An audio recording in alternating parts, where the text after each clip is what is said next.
Hey guys, tonight we're stepping back in time, not to the glorious battles or the epic sagas, but to the more mundane and surprisingly bland reality of a Viking warrior's daily diet. Close your eyes for a moment and picture this.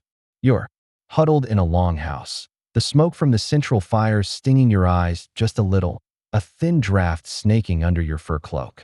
Outside, a brutal wind howls across the fjord, promising a bone-deep cold you just can't escape. You can hear the rhythmic snores of a dozen other warriors sleeping on their straw beds nearby.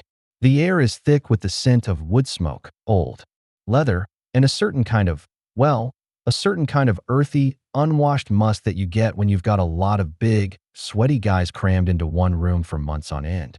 This is your reality. You're a young Viking warrior, and the first rays of the sun, pale and weak, are just beginning to creep over the horizon. Your stomach rumbles, a low, empty growl that's become a familiar companion. You're hungry, but what's waiting for you is probably not what you'd expect. You probably won't survive this if you're a modern human with a taste for avocado toast. And lattes, that's for sure. So, before you get comfortable, take a moment to like the video and subscribe, but only if you genuinely enjoy what I do here. And if you're up for it, drop your location and local time in the comments. It's always fun to see where everyone is tuning in from. Now, dim the lights, maybe turn on a fan for that soft background hum, and let's ease into tonight's journey together. You roll over, your muscles stiff from a night spent on a bed of straw covered with a scratchy wool blanket. The fire is just embers now, but someone is already stirring, nudging a new log onto the glowing remains. The longhouse slowly comes to life with the creak of wood and the muffled grunts of men getting up. Your first thought, as always, is food. You're not thinking about a juicy steak or a fresh-baked pastry. Your mind drifts to the one thing you can be certain of, porridge. But this isn't the creamy, cinnamon-dusted oatmeal you might be imagining. Oh no, this is a very different beast entirely. The cook, a grizzled old woman who seems to be made of equal parts leather and stubbornness, is already stirring a large cauldron hanging over the fire. The contents are a thick, gray, and frankly, unappealing-looking slurry. This is your breakfast. The main ingredient is groats, usually barley, but sometimes oats or rye, depending on what the harvest was like last year. This isn't the finely milled stuff you see in grocery stores. The grains are roughly ground, so the porridge is filled with bits of hull and husk. It's a gritty texture that takes some getting used to. Historians still argue whether the grinding was done by hand stones, or if some communities had access to more sophisticated milling. But either way, the end product was a far cry from smooth. The flavor? Well, there isn't much. It's often just boiled with water, maybe a pinch of salt if it's available. No sugar, no maple syrup, no fruit. Sometimes, if you're lucky, a bit of dried fish or a piece of preserved meat is thrown in for some protein. And a little flavor boost, making it more savory than sweet. A very mainstream historical fact is that this kind of simple porridge, often called hafergrout, was the foundational fuel for most Vikings. It was cheap, easy to make in large quantities, and provided a steady source of carbohydrates to get you through a long, hard day of work or raiding. A quirky, almost comical tidbit about this porridge is that it was often made in such a huge batch that it would last for several days. The cook would simply add a little water and reheat the solid, lumpy mass each morning. So you're not even getting a fresh bowl. You're getting a slice of a multi-day-old, rehydrated glob of barley. You take your trencher, a simple wooden bowl, and hold it out. The cook ladles a thick scoop into it, and you get to work. The stuff is a bit pasty, a bit chunky, and it sits in your stomach like a rock. But that's a good thing, because it means you won't be hungry again for a while. You eat it standing up, perhaps leaning against a wooden post, your eyes fixed on the smoke hole in the ceiling as you chew the gritty mixture. There's no leisurely sitting down at a table, no conversation. This is pure, unadulterated fuel. A quick and dirty calorie intake before the day's work begins. It's not meant to be enjoyed, it's meant to keep you alive. You can feel the energy slowly spreading through your core, a low, sustained hum that will power you through whatever the day holds. It's a pragmatic, no-nonsense breakfast for a pragmatic, no-nonsense people. And you finish every single spoonful, because you know waste is not an option. That bowl of gritty porridge, so quickly consumed, was the daily constant, the anchor of your Viking diet. It wasn't about flavor or culinary delight. It was about pure, unadulterated survival. You finished the last spoonful, the rough texture a fading memory on your tongue, and place your wooden trencher near the fire to be washed later. The longhouse is now a hive of activity. Men are pulling on heavy wool tunics, strapping on leather belts, and checking the edges of their axes. You do the same, the weight of the axe head feeling both familiar and comforting in your hand. But as you prepare for the day's work, which might be anything from mending a fishing net to training for battle, your stomach is already at work, and that's exactly what the porridge was for. The very essence of this morning ritual speaks to the harsh realities of life in the north.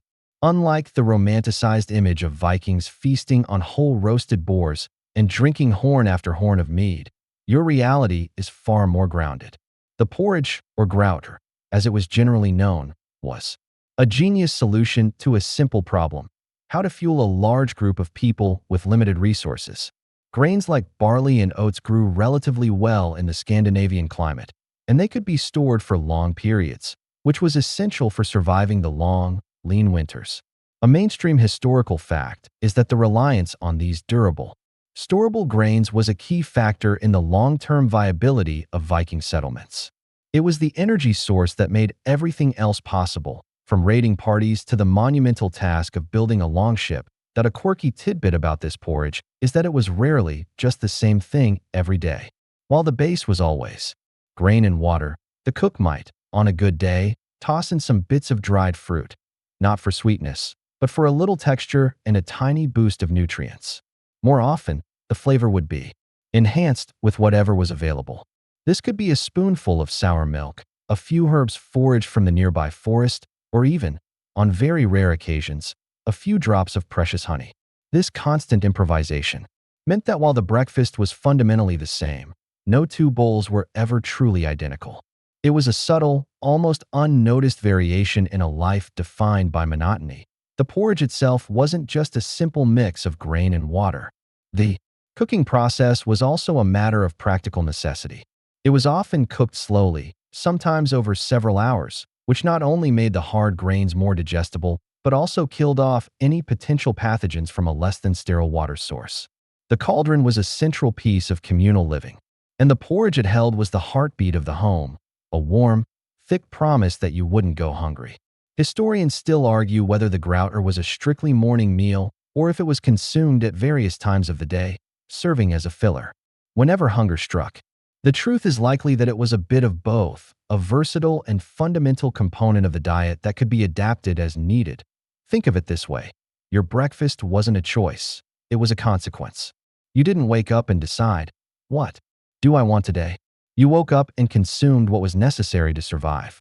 This single, simple meal was a stark representation of the Viking ethos: pragmatism over pleasure, function over form.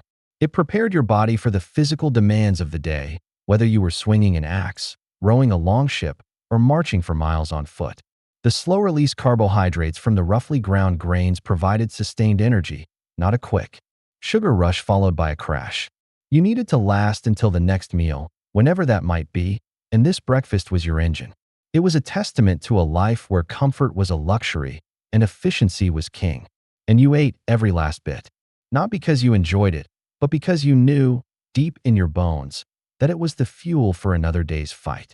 With the last spoonful of porridge a distant memory and the cold morning air now a sharp reality on your face, you step outside the longhouse. The day has begun in earnest. You might be headed to the docks to help repair a longship, or perhaps to the training field to practice with your sword. Whatever the task, the simple truth is that you're not thinking about your next big meal. The Viking concept of a lunch is, by modern standards, almost non-existent. There's no midday break for a sit-down meal, no leisurely gathering around the hearth. Your sustenance for the middle of the day is a small, portable affair, a pragmatic solution to a busy life. You reach into a small leather satchel you wear at your side. This isn't a bag of gourmet sandwiches. Inside, you find a few things wrapped in a piece of linen. A hunk of stale, hard bread, not the soft, fluffy kind you're used to, but a dense, heavy loaf made from coarse grains. It's so hard you might need to chip pieces off with your knife. This bread is a far cry from a fresh-baked baguette. It's a tool for survival, designed to be durable and filling. The other item is a piece of dried meat or fish, a thin, leathery strip that you have to chew with some effort. This is your lunch. You eat it on the go, perhaps while mending a sail or sharpening an axe, never breaking your focus on the task at hand. There's no time for a proper break. You are a warrior, a farmer, a shipbuilder. Your day is a continuous flow of labor, and your food needs to fit into that rhythm. This midday meal, or lack thereof, is a mainstream historical fact. The Vikings typically ate only two main meals a day, an early morning meal called dagmal and an evening meal called natmal. The food you're consuming now is more of a snack, a small bite to stave off the gnawing hunger until the evening.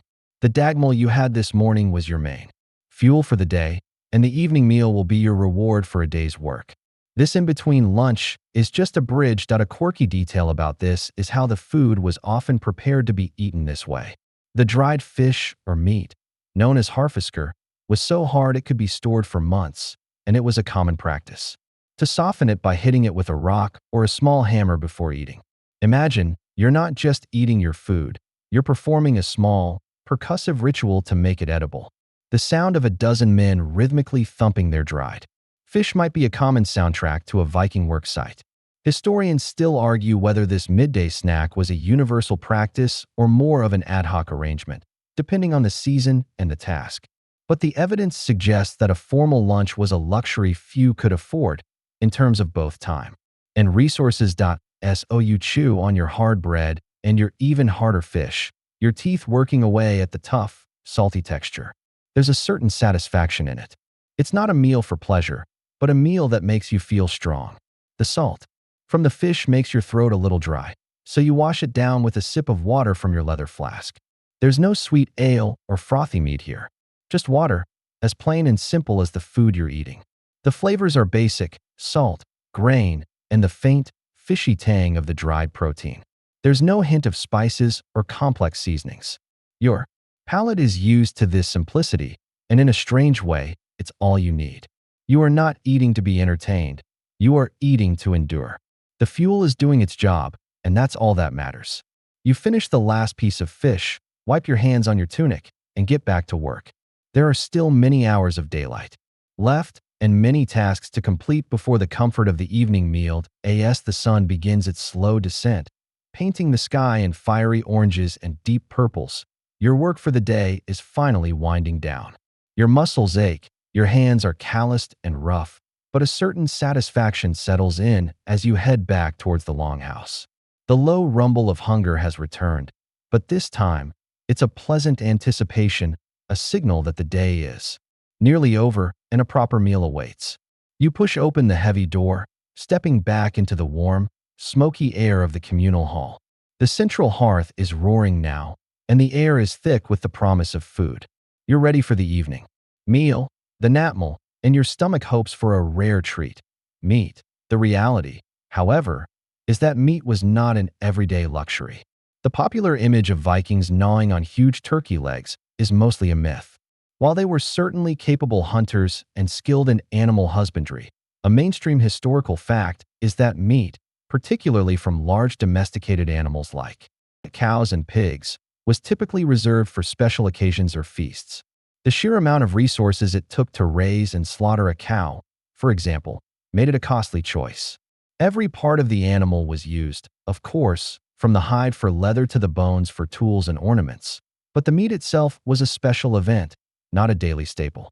You were far more likely to eat meat from smaller animals, like wild birds or hares, which could be caught with less effort and risk. So, as you approach the hearth, you're looking at the contents of the cauldron with a practiced eye, assessing the likelihood of meat. And 9 times out of 10, you'd be disappointed.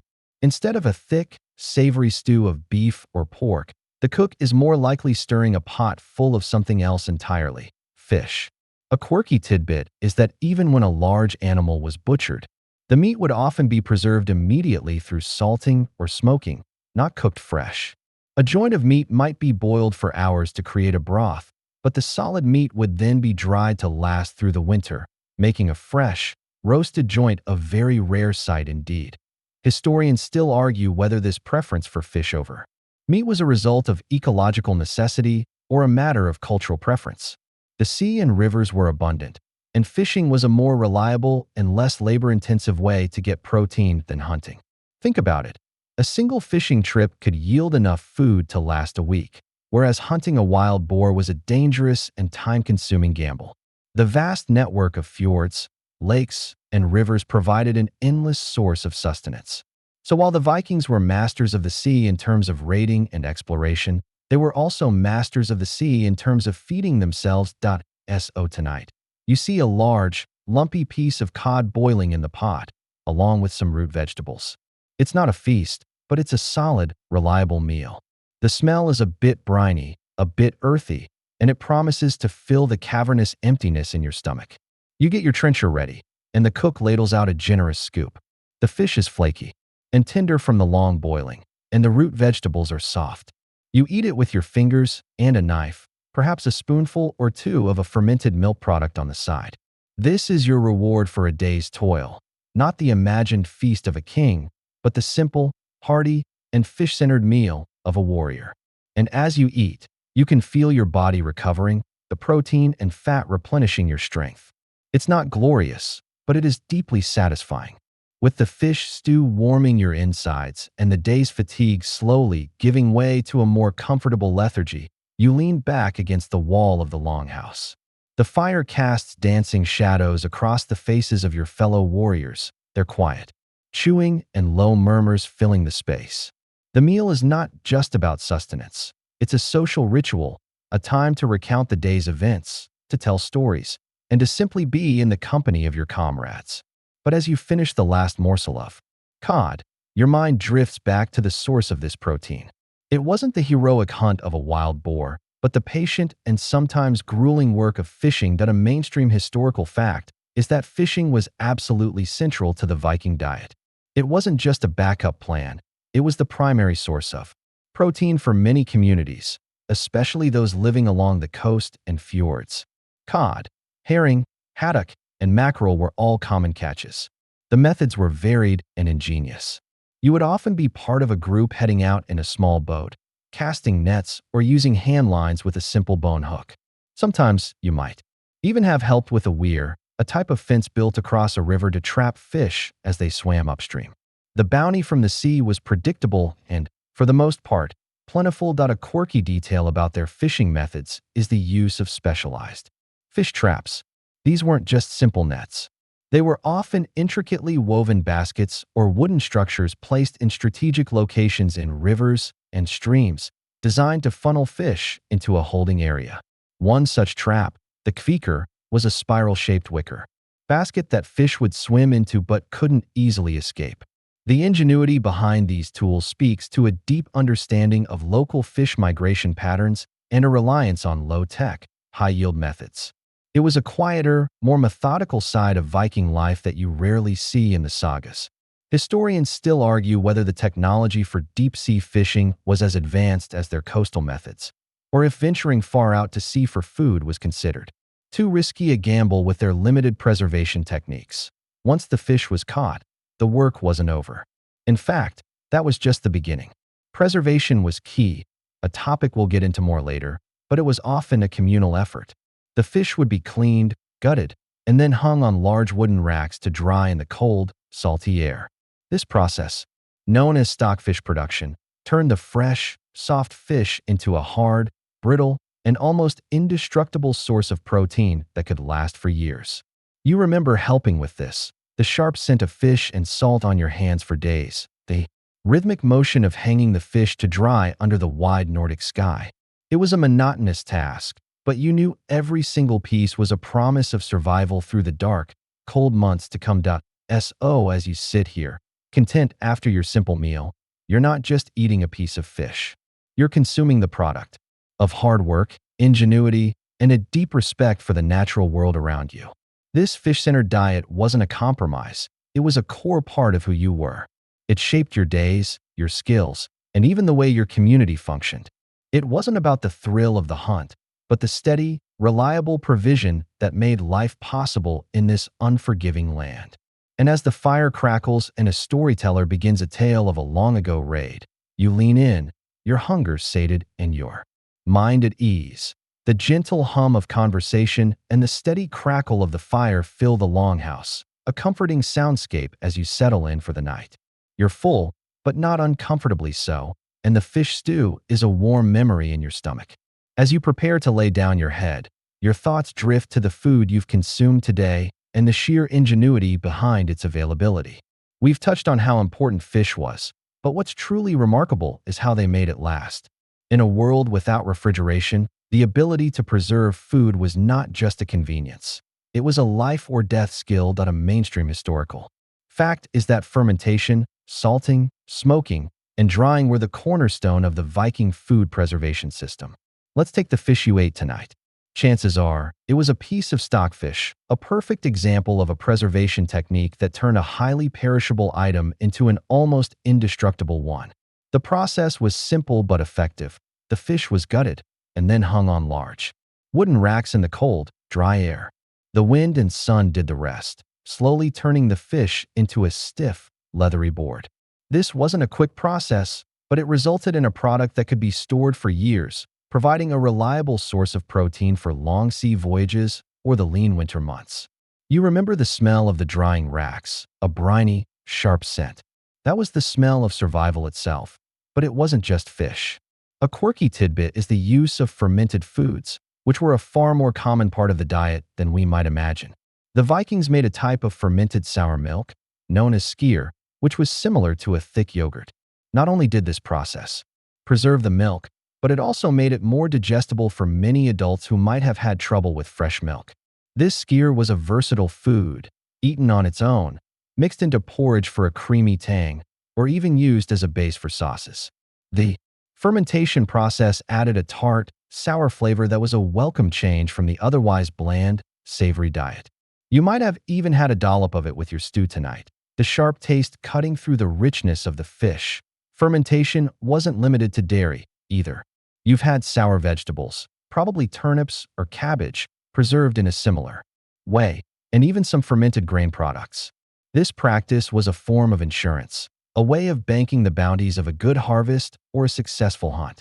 Historians still argue whether the Vikings fully understood the science behind fermentation, the role of bacteria and yeasts, or if it was simply a passed-down tradition that they knew worked.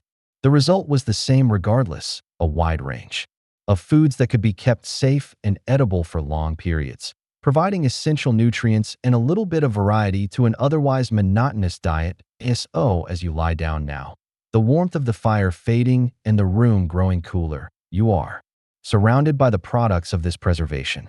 The dried meat hanging from the rafters, the barrels of salted fish, the sour milk in its earthenware pots. It all speaks to a deep, ancestral wisdom. Your body is fueled by this knowledge, by the careful planning and hard work that ensured you wouldn't starve. This wasn't just food. It was a testament to the Viking spirit of endurance and resourcefulness. It was the taste of another day survived and the quiet promise of another day to come. You pull your blanket tighter, and as the longhouse falls into a gentle silence, you drift off to sleep, fueled and protected by the age-old art of making things last.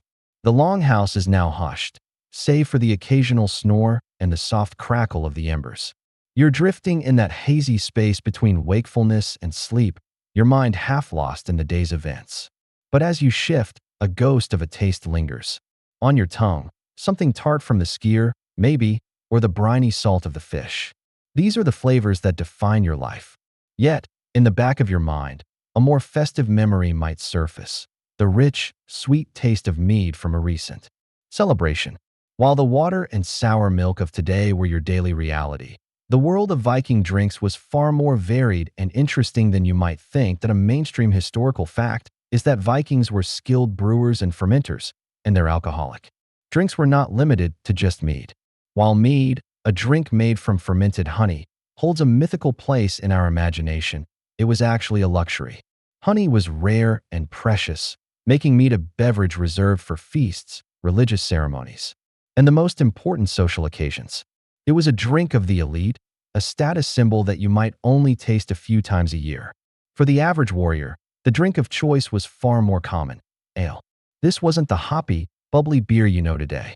Viking ale was often brewed from barley and sometimes oats, with foraged herbs like bog myrtle or yarrow used as flavoring agents instead of hops. It was a cloudy, low-alcohol beverage, probably more like a thick, rustic gruel. It was often brewed at home and consumed in large quantities, not just for the buzz, but because it was often safer to drink than water, which could be contaminated today. Quirky detail is that these low-alcohol alesh were often served at all times of the day, even to children. The rationale was that the brewing process, the boiling of the water, made it a far more hygienic option than drinking directly from a local stream or well. It was a practical, everyday beverage that provided hydration, some calories, and a mild, pleasant relaxation.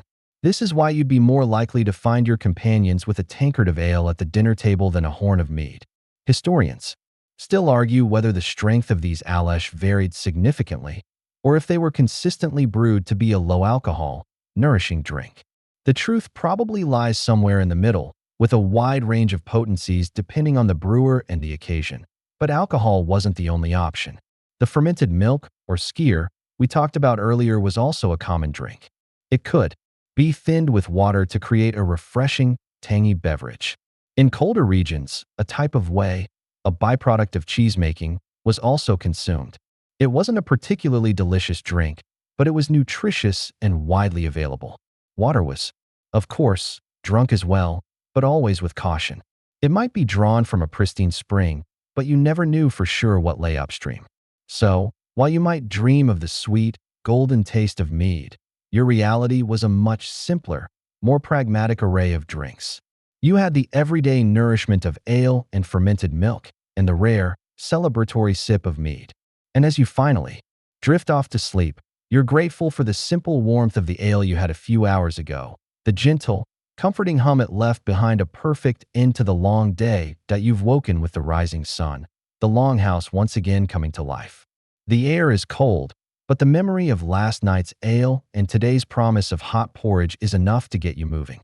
As you sit down to your dagmel, your mind drifts to a seemingly simple but profoundly important part of your meal: the bread. We often take bread for granted, but for a Viking, it was a world away from the soft, sliced loaves of today. That a mainstream historical fact is that Viking bread was typically a dense, flat, and heavy loaf. It was often unleavened, meaning it didn't rise, and was made from coarse grains like barley and rye, which were more resilient to the northern climate than wheat. The milling process was rough, often done with hand querns, two large stones that you had to grind by hand. This meant that the flour was full of the husks and bran of the grain, giving the bread a gritty texture that was a constant part of your meals. This wasn't a flaw, it was a feature. The fiber from the husks helped with digestion and made the bread incredibly filling, a perfect accompaniment to the watery porridge or a piece of dried fish. That a quirky detail is that the bread was often cooked on a flat, hot stone over the fire, or in a clay oven if the community was lucky enough to have one. Because it was unleavened and dense, it didn't take long to cook. The result was a hard, cracker-like bread that could be stored for weeks or even months without going stale. You probably have a piece of this hard bread in your satchel right now, a crucial part of your on-the-go sustenance.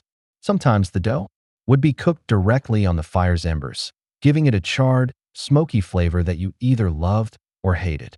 Historians still argue whether bread was a daily staple for everyone or if it was more common in settled communities with access to better milling and cooking facilities.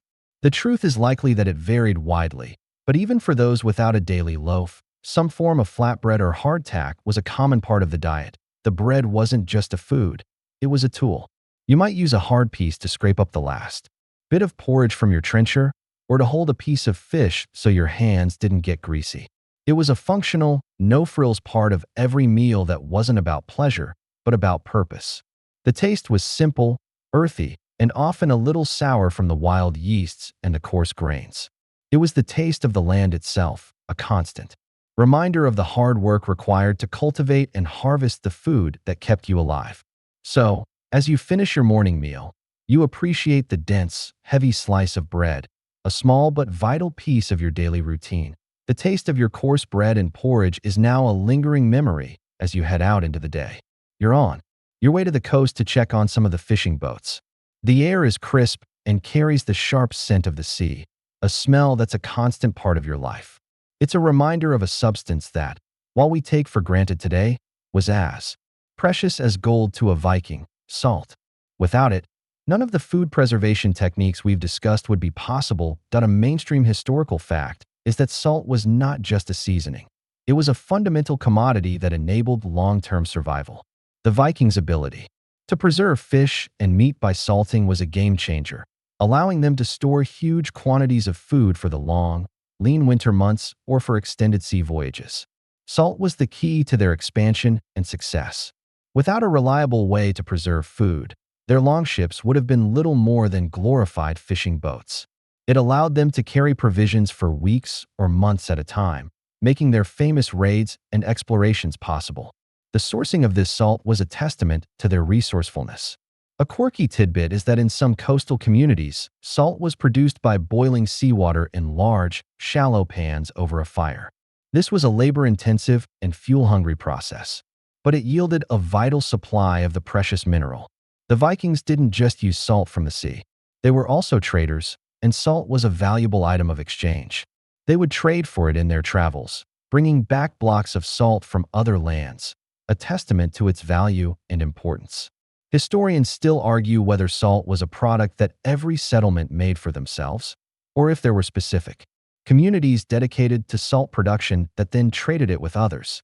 The truth is likely a combination of both, with some communities having a natural advantage due to their proximity to the sea and an abundance of firewood, but salt wasn't just for preservation. It was also used to flavor the otherwise bland food. A pinch of salt could elevate the simple taste of porridge or bread. It was a luxury, but a necessary one, and you remember the care with which the cook would add just the right amount to the boiling cauldron, making sure not a single precious crystal was wasted. The salty taste on your tongue from a piece of dried fish wasn't just a flavor. It was the taste of survival, of a deep and ancient knowledge that allowed your people to thrive in a harsh world.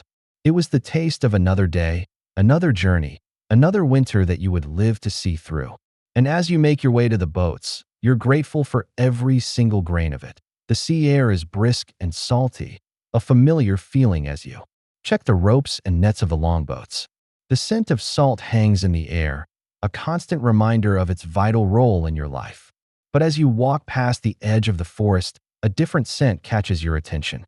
It's the earthy, slightly sweet smell of wild plants, a reminder that your diet wasn't entirely dependent on the sea or the farm. The Viking diet, while simple at its core, was also supplemented by the natural bounty of the land. A mainstream historical fact is that foraging was an essential part of the Viking food system. The forests and meadows around your settlement were not just scenery, they were a vast, living pantry. Women and children, in particular, would spend countless hours gathering wild berries, nuts, and edible plants to add variety and nutrients to the diet. Think of the wild raspberries, blackberries, and cloudberries that grew in abundance. These were not just a sweet treat. They were a crucial source of vitamins and minerals, especially during the long, dark winters when other fresh produce was non-existent.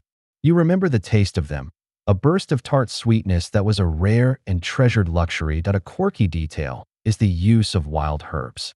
It wasn't just about putting things on the fire. They used a variety of forage plants for flavoring and even for medicinal purposes. Wild garlic, thyme, and nettles were all common additions to soups and stews, providing not just flavor, but also a host of nutrients. Nettle soup, for example, was a common dish that provided much-needed iron and vitamins. You remember the sting of the nettles on your hands as you gathered them, a small price to pay for a flavorful, nourishing meal. Historians still argue whether the medicinal properties of these plants were fully understood or if their use was simply a matter of passed-down knowledge and tradition. The truth is likely a blend of both, with a deep, intuitive understanding of the local flora. The addition of these foraged foods, while not a daily constant, was what made the difference between mere survival and true resilience. It was the knowledge of the land, the ability to find nourishment in places others might overlook, that was a key part of the Viking ethos. The nuts, hazelnuts and walnuts, were a high-energy snack, and the wild apples, though often small and sour, were a welcome change of pace. As you finish your work on the boats and head back towards the longhouse, you can't help but notice the bounty around you. A patch of wild berries, a clump of herbs, it's all part of the vast, intricate network that keeps you and your people alive. And as you walk, you might even pluck a few berries, the tart sweetness a small, satisfying reward for a day's work. The sun is nearing its zenith, casting a weak, pale light over the fjord. You've finished your midday sustenance, a bit of hard bread and dried meat, and the simple flavors are a memory now. As you continue with your work, your thoughts drift to the one taste that you truly crave, but almost never get: sweetness. In our modern world, sugar is everywhere, but for you, the idea of a sugary dessert is almost unimaginable. That a mainstream historical fact is that sweetness was a rare and treasured luxury in the Viking world. The primary source of this sweetness was honey. Beekeeping was a practice, but it was difficult and yields were low, making honey an incredibly precious commodity. It wasn't just a food, it was a form of currency, a valuable trade item, and a key ingredient in the brewing of mead, the drink of celebration and status. The honey you might taste was often wild honey, gathered from bee nests in the forest, a dangerous and difficult task that made every single drop feel like a victory. This scarcity meant that honey was not something you'd drizzle on your porridge. It was something you would only see at a feast, a single, golden indulgence that you would savor for every precious moment. That a quirky detail about their quest for sweetness is the use of wild berries, which we touched on earlier. While they were a source of vitamins, they were also one of the few natural sweet things you could get your hands on. The berries, like raspberries and cloudberries, were often gathered and then preserved, sometimes in a kind of crude jam or simply dried, to be enjoyed during the long winter. They provided a much-needed burst of flavor and a tiny taste of something other than salt and grain. Historians still argue whether the Vikings actively cultivated fruit-bearing trees or if they relied entirely on wild foraging for their berry and apple supplies. It's likely that they did a bit of both, but even a cultivated orchard would have been a rare and prized possession. The lack of sugar in the Viking diet had a significant impact on their health. While we have to worry about the modern problems of sugar-related diseases, you had a much simpler relationship with food. Your teeth, for example, were probably in much better shape than ours, with far fewer cavities. The coarse, gritty nature of the bread and the lack of sugar meant that dental problems, while certainly present, were of a different nature. You might have worn down your teeth from chewing on hard food, but you didn't have the constant threat of decay from a sugary diet. The absence of sweetness from your daily life was a reality, not a deprivation. You didn't miss what you never had. And as you finish your work for the day, the thought of a sweet treat might cross your mind, but you know that the simple, earthy flavors of your daily meal are what truly keep you strong and resilient. As the sun dips lower in the sky, casting long, dramatic shadows across the longhouse, the work of the day is finally coming to a close. You're tired, your body humming with a deep, satisfying fatigue that only comes from a day of honest labor.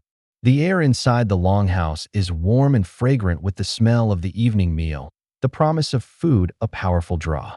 This is the time when the simple, communal nature of Viking cooking truly comes into its own. A mainstream historical fact is that Viking cooking was centered around the hearth, the central fire in the middle of the longhouse. There were no separate kitchens, no fancy stoves. All the cooking was done in one communal space, a testament to the close-knit nature of Viking society.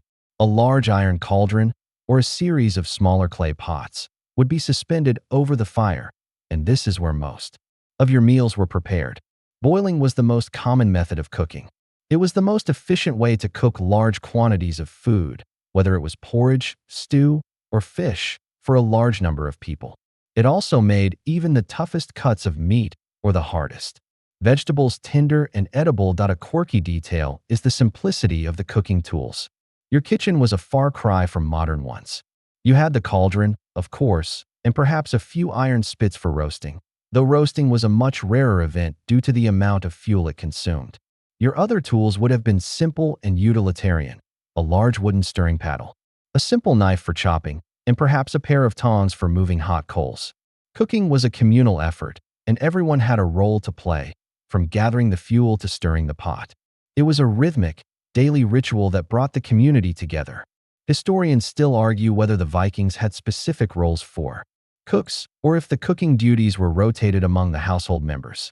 The truth is likely that there were dedicated cooks in larger, more affluent households, but in smaller settlements, it was a shared responsibility. The lack of complex cooking methods and tools meant that the food itself had to be hearty and simple. Your meals were not about a complex blend of flavors, but about the fundamental ingredients themselves. The earthy taste of root vegetables, the salty tang of fish, the hearty grain of the porridge. These were the flavors that defined your life. And as you sit down with your trencher and your wooden spoon, the warmth from the fire spreading through the room, you are not just eating a meal. You are participating in a timeless ritual, a daily act of survival and community that has been passed down through generations. The simple act of eating together, of sharing the food cooked over the communal fire, is what makes this meal more than just food. It's a moment of connection, a time to rest and recharge before the cycle of work and survival begins anew tomorrow as you settle in for the evening meal. The warmth of the fire a pleasant contrast to the cold outside. You are enveloped in the true heart of Viking life. It's not the individual act of eating that matters most, but the shared experience. The simple food, a stew of fish and roots, is a backdrop to a far more important activity. Community. That a mainstream historical fact is that the evening meal, the natmal, was a crucial social event. This was the time when everyone in the longhouse, from the grizzled warriors to the youngest children, would gather around the central hearth. There were no separate dining rooms or tables. You would sit on the wooden benches along the walls, with your trencher on your lap. This was a time for storytelling, for recounting the day's events, and for the passing down of sagas and histories. The food was a shared resource, and the act of eating together reinforced the bonds of kinship and loyalty that were so vital to Viking society. It was a time to talk about the harvest, to plan the next hunt, or to simply share a laugh. This communal aspect of eating was what turned a simple meal into a powerful social ritual. A quirky detail is that the longhouse was a microcosm of Viking society, and the seating arrangement was often a reflection of status. The most important people, like the chieftain or the head of the household, would sit on a high seat, a special bench, while others would be arranged according to their rank or age. This wasn't a strict, formal system, but a subtle way of reinforcing the social hierarchy. Historians still argue whether this social structure was strictly enforced at every meal or if it was more relaxed and fluid. The truth is likely that it varied depending on the occasion, but the importance of community and a shared meal remained constant. The conversation flows freely now, punctuated by the clinking of wooden trenchers and the occasional deep laugh. You might be listening to an elder recount a tale of a long-ago sea voyage, or perhaps a younger warrior is boasting about a successful day of fishing. This is where history lives, not just in great battles, but in the small, intimate moments of daily life. The food in your trencher, while simple, is the very fuel for these conversations. It's what sustains the body, so the mind and spirit can thrive. The act of eating together wasn't just about sharing a meal, it was about sharing a life. It was a moment of peace and security in a world that could be unpredictable and violent. As you finish your meal, you feel not just physically sated, but also connected, a part of a larger whole. You are not just a warrior, you are a member of a community, and this shared meal is the quiet, daily reaffirmation of that bond. The longhouse is a symphony of quiet conversation and the crackling fire, a stark contrast to the boisterousness of a feast day. You've had your fill of the evening meal, a simple but satisfying stew, and you're now listening to the tales of your fellow warriors. But in the back of your mind, a more vivid memory might surface, the memory of a feast, a time when the rules of daily eating were gloriously and temporarily cast aside. A mainstream historical fact is that Viking feasts were a world away from the daily fare. They were rare, special occasions held to celebrate a great victory, a wedding, a religious festival, or the arrival of a new season. On these nights, the frugal, simple diet was replaced with a cornucopia of rich, extravagant foods. This was when you would see roasted whole animals, boars, sheep, and even oxen. The air would be thick with the savory scent of roasted meat, a flavor that you almost never experienced in your daily life. The meat would be cooked to perfection, the skin crackling and crisp, and it would be a true pleasure to tear a piece from the bone with your teeth. This was also when the precious honey was brought out, not just for mead, but for glazes on meat, and even as a rare dessert. That a quirky detail is that feasts were also a time for a very different kind of social interaction. While daily meals were about community, feasts were about spectacle.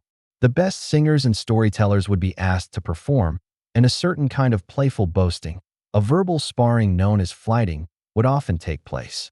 The social hierarchy was more pronounced, with the chieftain presiding over the hall from his high seat.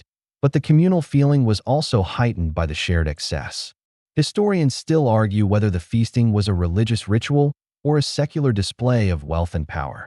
The truth is likely that it was a potent blend of both, with the feasting serving as a way to honor the gods while also solidifying the social and political bonds within the community. You remember the feeling of a full stomach on a feast night, a kind of deep, rich satiety that was entirely different from the day-to-day fullness you feel now. The taste of fatty meat, the sweet mead, and the rich sauces were a sensory overload, a joyful assault on a palate accustomed to simplicity. It was a time to relax, to let go of the daily anxieties, and to celebrate the strength and resilience of your people. But you also know that it was a temporary reprieve. The feast would end, the rich food would run out, and you would return to the steady, reliable diet of porridge, fish, and bread. And in a strange way, that return to normalcy was a comfort. The feast was a wonderful exception, but the daily diet was the foundation, the true bedrock of your life. It was what kept you strong, resilient, and ready for whatever the next day might bring. The memory of the feast fades, replaced by the quiet reality of the longhouse. The fire is dying down now, the voices of your companions becoming hushed murmurs as they drift off to sleep. You've had your simple meal, you've shared a few stories, and you're now nestled in your bed of straw, a sense of peace settling over you. As you lie there, you can feel the quiet strength of your body, the deep sense of health and resilience that is a direct result of the life you live and the food you eat. A mainstream historical fact is that this seemingly bland and monotonous Viking diet contributed to a remarkable physical resilience. The diet, which was high in protein from fish and wild game, rich in fiber from coarse grains, and supplemented with vitamins from foraged berries and vegetables, was incredibly well-suited to the demands of a physically active life. It was a diet without processed sugars, without highly refined flours, and without the trans fats that plague our modern world. Your body was a machine, and this simple, honest food was the fuel that kept it running at peak performance. The slow release. Carbohydrates from the porridge and hard bread gave you sustained energy for a day of hard labor, while the protein from the fish and meat was essential for repairing muscles and building strength. A quirky detail is that the Viking diet, while simple, was surprisingly rich in omega-3 fatty acids from the abundant fish they consumed. These fatty acids are now known to be essential for brain health and to reduce inflammation. It's no wonder they were so resilient and, in some cases, so strong. You didn't know the science behind it, of course, but you knew that a diet rich in fish and lean meat made you feel strong and kept you healthy. Historians still argue about the average lifespan of a Viking, but the evidence suggests that those who survived childhood were often robust and strong, a testament to the nourishing diet and active lifestyle. The absence of modern dietary evils meant that while a warrior might succumb to battle wounds or disease, they were rarely plagued by the chronic illnesses that are so common today. That you're tired now, but it's a good kind of tired. It's the feeling of a body that has been well used and well fed. The simple, honest food in your stomach is a quiet promise of another day of strength, another day of life. You are not a king feasting on luxuries, but a warrior, a farmer, a sailor, and your diet is the very essence of your being.